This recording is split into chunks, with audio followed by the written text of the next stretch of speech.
ওম শান্তি। Good morning, সবাইকে নমস্কার জানাই। আজ 7ই জানুয়ারি 2026 সাল। আজকে আমাদের পরমপিতা পরমাত্মা পরমেশ্বর অবিনাশী বৈদ্য হয়ে এসেছেন। এই বৈদ্য শুধুমাত্র রোগ সারিয়ে তোলেন না, রোগীর মধ্যে এতটা শক্তি ভরে দেন যে সমস্ত রোগকে জয় করা, সমস্ত রোগের বিরুদ্ধে লড়াই করার শক্তি যোগান। আর তখন সে হয়ে যায় মহাবীর। যেমন হনুমান মহাবীর। হনুমান শুধু মহাবীর নয়, মায়াজিৎ। হনুমানের কত পুজো হয়, হনুমান চালিসা অনেক লোক পড়েন, কিন্তু তার গোপন রহস্য কিছু জানেন কি? আমরা তো শুধু ভক্তিই করি, কিন্তু এর সাথে যে কতটা জ্ঞান লুকিয়ে আছে তা কিন্তু একটু জানি, তাহলে কিন্তু আমরা হনুমানের মতো মহাবীর, মায়াজিৎ, সর্বশক্তিমানের টাইটেলটা প্রাপ্ত করব। তো আজকে আমরা হনুমানের গোপন রহস্য জানব, কিভাবে সে মায়াজিৎ হলো, মায়াজিৎ হয়ে মহাবীর হলো। তো আমরাও তো মহাবীর, তাই না? তাহলে আমাদেরকেও তো জিততে হবে। বাবা বলেন, তোমরা দেবকুলের আত্মা, তো তোমরা মায়াজিৎ, মোহজিৎ, মহাবীর। আর উদাহরণ হিসেবে হনুমানের উদাহরণ দেন, কখনো অঙ্গদের উদাহরণ দেন। তো রামায়ণের কাহিনীতে এই বীরেদের কথা যদি আমরা জানতে পারি, এনাদের গুণাবলীগুলো আমাদের জীবনে প্রয়োগ করতে পারি, তাহলে আমরাও তাই হলাম। চলুন আমরা জীবনে কিভাবে প্রয়োগ করব, আর হনুমানের গোপন রহস্য বা কি একটু জানি। মায়াজিৎ কথার অর্থ হলো মায়াকে জয় করেছেন যিনি। মায়া বলতে আমরা জানি আমাদের দুর্বলতা, আর মহাবীর হনুমান এই অর্থে মায়াজিৎ, কারণ তিনি বাহ্যিক প্রলোভন, ভয়, অহংকার ও ভ্রম সব কিছুর ঊর্ধ্বে অবস্থান করেন।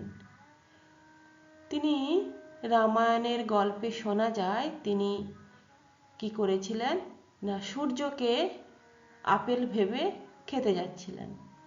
তো ওনার ভেতরে কখনো ভয় নেই, তেমনি এত বীর হওয়ার সত্ত্বেও তিনি শান্ত থাকতেন এবং চুপচাপ থাকতেন, এবং তিনি তার সমস্ত অহংকারকে চূর্ণ করেছিলেন। তাহলে হনুমান কিসের প্রতীক? বাবাই বা কেন মুরলিতে হনুমানের উদাহরণ দেন? আমাদের কাছে একটি স্তম্ভ, একটি প্রতীক হিসাবে উদাহরণ দেন। হনুমান আমাদের শেখান ভক্তি, বিবেক ও শুদ্ধ সংকল্প থাকলে মায়াকে হারানো যায়, মায়ার উপর জিত প্রাপ্ত করা যায়, আর সেই শক্তি তখন হয়ে যায় কল্যাণকর আর অহংকার মুক্ত। কেন হনুমান মায়াজিৎ? দেখতে গেলে হনুমান বিনয়ী শক্তির অধিকারী। তিনি অসীম শক্তির অধিকারী হয়েও এত নম্র, এত ভক্তি, যা তাকে অহংকার শূন্য করে। তিনি রাম ছাড়া কাউকে জানেন না, রামের ভক্তিতে একাগ্রতা। তো মায়ার টান তাকে একটুও বিচলিত করতে পারে না, কারণ তিনি মনে করেন যে প্রভু শ্রীরাম যা আমাকে নির্দেশ করছেন আমি সেই অনুযায়ী কাজ করছি। রূপ ও ক্ষমতার স্বাধীনতা।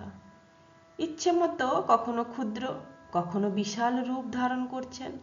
অর্থাৎ তিনি জানেন যে কখন আমাকে চুপ থাকতে হবে, কখন আমাকে চেতনায় আসতে হবে।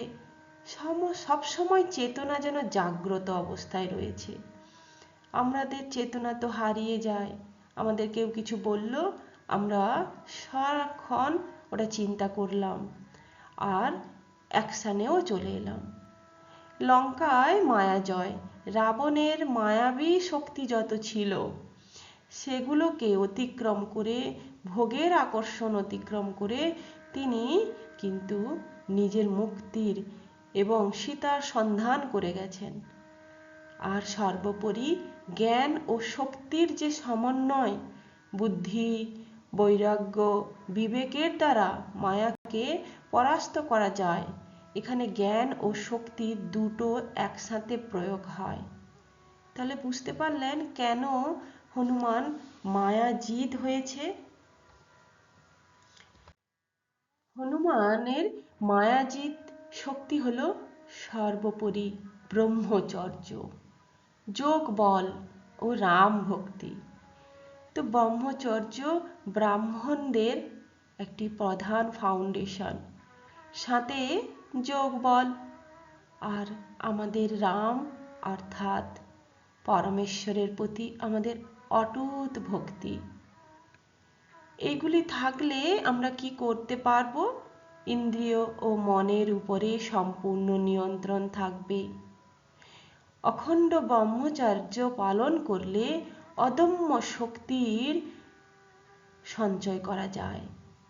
কারণ না, আমাদের যে বীর্য সেটা যদি আমরা ব্রহ্মচর্য পালন না করি তাহলে সেটার প্রচুর শক্তি সে নষ্ট হয়। অষ্টসিদ্ধি ও নবনিধি লাভ করা যায়। মাতা সীতা যখন হনুমানকে অষ্টসিদ্ধি ও নবনিধির বর দিয়েছিলেন, অর্থাৎ কি না, তিনি প্রকৃতির উপর নিয়ন্ত্রণ করতে পারবেন, ইচ্ছামতো রূপ ধারণ করতে পারবেন এবং শত্রুদের কৌশলও বুঝতে পারবেন। তো মায়ার কৌশল বুঝে নেওয়াই হলো মহাবীরের লক্ষণ। হ্যাঁ, অহংবোধহীন ভক্তি তো ছিলই, শ্রীরামের প্রতি সম্পূর্ণ সমর্পণ। সব কিছুতে তিনি প্রভুকে দেখতেন, প্রভু যেখানে নেই তিনি সেখানে নেই। অর্থাৎ তিনি সব কিছু কাজ কর্ম, নিজের প্রশংসা সব প্রভুর উপরে অর্পণ করতেন, তাই না? আর বায়ুতত্ত্বের রহস্য হনুমানের রয়েছে। হনুমানকে বায়ুর পুত্রও বলা হয়। অর্থাৎ বায়ু হলো প্রাণ শক্তি। বায়ু দিয়েই তো প্রাণ পরিচালিত হয়। প্রাণের ওপর যার সম্পূর্ণ নিয়ন্ত্রণ আছে, তিনি দৃশ্যমান ও অদৃশ্য উভয় জগতে সমস্ত কম্পন ও মায়া বুঝতে সক্ষম হন। অর্থাৎ প্রাণবায়ুকেও তিনি নিয়ন্ত্রণ করছেন। তাই হনুমান অমর। তারপর কি রয়েছে? হনুমানের মায়াজিতের অনেক কাহিনী রয়েছে, একটু একটু করে বলি। মৈনাক পর্বতের বাধা। যখন লঙ্কায় তিনি যাচ্ছেন, সমুদ্র থেকে মৈনাক পর্বত উঠলেন, আর তখন তিনি কি করলেন না, মৈনাক পর্বতের মায়া বুঝে তিনি অন্তত বিনয়ের সাথে সেই প্রলোভন এড়িয়ে যান। হ্যাঁ, তো এটাও আর একটা সুরসা ও সিংহিকা যে রাক্ষসী ছিল তাদেরকে বধ করলেন। অর্থাৎ তিনি সেখানে নিজের আকার ছোট বড় করে তিনি কি করলেন, মুখের বিশাল গহ্বরে প্রবেশ করে আবার মুখ থেকে বেরিয়ে চলে এলেন। তাহলে কখনো সংকীর্ণ কখনো বিস্তার। তারপর হচ্ছে অহিরাবণের বধ। পাতালপুরীতে যখন রাম ও লক্ষ্মণকে বন্দি করে নিয়ে যাওয়া হয়েছিল, তখন হনুমানজি পঞ্চমুখী রূপ ধারণ করে অহিরাবণের সমস্ত মায়াজালকে ছিন্ন করেছিলেন, তাকে বধ করেছিলেন। তারপর হচ্ছে কালনেমির মায়া। লঙ্কার যুদ্ধের সময় রাবণের অনুচর, তার নাম ছিল কালনেমি, যখন মুনি সেজে হনুমানকে ভ্রান্ত করার চেষ্টা করছিল, তখন হনুমান নিজের দিব্য দৃষ্টি দিয়ে সেই মায়াকে ধরে ফেলেন আর তাকে পরাজিত করেন। আরও অনেক হনুমানের কাহিনী আছে। তো এই সমস্ত কাহিনীগুলো আমাদের ভেতরে একটি শক্তি জাগায় বা আমাদেরকে একটি জ্ঞান নিদর্শন করে, সেটা হলো হনুমানের মহাবীরতা। আধুনিক জীবনে আমরা কিভাবে এর প্রয়োগ করতে পারি? আধুনিক জীবনে এই যে ভোগের মাঝেও সংযম,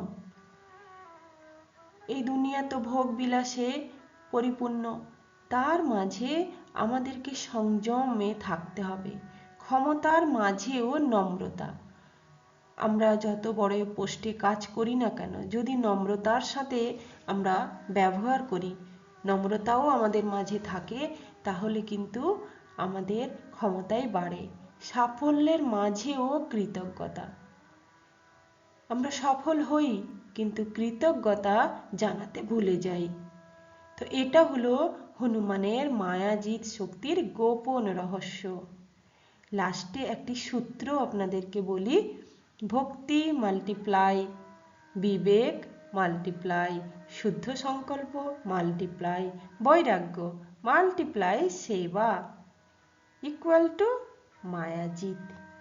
এগুলো যত আমরা গুণ করে যাব, ততই মায়াজিতের ক্ষমতাও বাড়তে থাকবে। তাহলে ভক্তি, সদা পরমেশ্বরের প্রতি বিবেক, আত্মিক শক্তি জাগিয়ে রাখা, আর শুদ্ধ সংকল্পের বীজ মনে বপন করা, সব কিছু থেকে নিজের অহংকার তুলে নেওয়া, বৈরাগ্য আর নিঃস্বার্থ সেবা, যেটা শ্রীরামের প্রতি হনুমানের ছিল। তো হনুমানের মতো আমরা মহাবীর মায়াজিত, তার গোপন রহস্য যখন আমরা জেনে গেছি, আমরাও মায়াজিত হয়ে গেছি। ওম শান্তি।